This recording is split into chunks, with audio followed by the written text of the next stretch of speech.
ಬೆಂಗಳೂರು ನಗರದ ಫ್ರೀಡಂ ಪಾರ್ಕ್ನಲ್ಲಿ ಇಂದು ಭಾರೀ ಜನಸಾಗರದ ನಡುವೆ ಮಹತ್ವದ ಪ್ರತಿಭಟನೆ ನಡೆಯಿತು. ಕರ್ನಾಟಕ ರಾಜ್ಯ ಬಲಗೈ ಜಾತಿಗಳ ಮಹಾ ಒಕ್ಕೂಟದ ವತಿಯಿಂದ ಒಳ ಮೀಸಲಾತಿ ವಿಚಾರದಲ್ಲಿ ಎಚ್.ಎನ್. ನಾಗಮೋಹನ್ ದಾಸ್ ಆಯೋಗ ನೀಡಿರುವ ಅವೈಜ್ಞಾನಿಕ ವರದಿಯನ್ನು ತಿರಸ್ಕರಿಸುವಂತೆ ಈ ಬೃಹತ್ ಹೋರಾಟ ಆಯೋಜಿಸಲಾಯಿತು. ಈ ಪ್ರತಿಭಟನೆಗೆ ಜ್ಞಾನ ಪ್ರಕಾಶ ಸ್ವಾಮಿಗಳ ನೇತೃತ್ವ ದೊರಕಿದ್ದು ಸಾವಿರಾರು ಜನರು ಭಾಗವಹಿಸಿ ತಮ್ಮ ಆಕ್ರೋಶವನ್ನು ವ್ಯಕ್ತಪಡಿಸಿದರು. ಪ್ರತಿಭಟನಾಕಾರರು ಸರ್ಕಾರವು ನ್ಯಾಯಯುತ ನಿರ್ಧಾರ ತೆಗೆದುಕೊಳ್ಳಬೇಕು ಎಂದು ಘೋಷಣೆಗಳನ್ನು ಕೂಗಿ ಒತ್ತಾಯಿಸಿದರು. ಈ ಹೋರಾಟದಲ್ಲಿ ಗುರುಮಠಕಲ್ ಭಾಗದಿಂದ ದಲಿತ ಸಂಘರ್ಷ ಸಮಿತಿಯ ತಾಲೂಕು ಅಧ್ಯಕ್ಷ ಲಾಲಪ್ಪ ತಲ್ಲಾರಿ ನೇತೃತ್ವದಲ್ಲಿ ಒಂದು ಬಸ್ ಭರ್ತಿ ಜನರು ಭಾಗವಹಿಸಿದರು.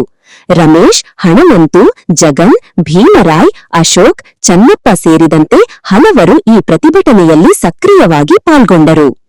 ಒಟ್ಟಾರೆ ಈ ಪ್ರತಿಭಟನೆ ಸಾಮಾಜಿಕ ನ್ಯಾಯಕ್ಕಾಗಿ ನಡೆಯುತ್ತಿರುವ ಹೋರಾಟಕ್ಕೆ ಮತ್ತೊಂದು ಬಲ ನೀಡಿದಂತೆ ಕಾಣಿಸಿಕೊಂಡಿತು.